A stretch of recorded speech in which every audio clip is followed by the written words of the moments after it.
Family কেমন আছো তোমরা সবাই? আশা করি সবাই ভীষণ ভালো আছো, আর আমিও ভীষণ ভালো আছি। দাঁড়াও আজকে তোমাদের কিছু নতুন অতিথির সাথে পরিচয় করাই।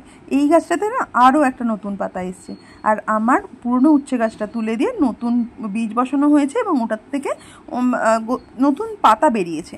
আর আরও একটা জিনিস, এই কারি পাতা গাছটা নতুনভাবে রিপোর্ট করা হয়েছে এবং সুন্দর সুন্দর ছোট ছোট নতুন পাতাও বেরিয়েছে। ভীষণ ভালো লাগছে। আর তারপর রেডি হয়ে গিয়েছিলাম, আর তার সাথে সাথে 16 তারিখে যেহেতু তোমার জন্মাষ্টমী পড়ে গিয়েছিল, তার সাথে সাথে প্রসাদও চলে এলো সকাল সকাল, গোপালের প্রসাদ। মনটাই যেন একটা অন্যরকম অনুভূতি। যাই হোক, তারপর কাজে বেরিয়ে যাওয়া এবং তারপর বাড়ি ফেরার সময় আবারও প্রাপ্তিযোগ চলে এসছে গোপালের ভোগ।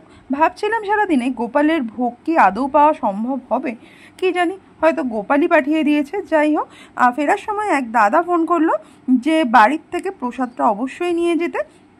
তো সেই ফেরার পথে নিয়ে চলে এসেছিলাম প্রসাদ, এবং সব কিছু মিলিয়ে দুর্দান্ত ছিল ভোগটা।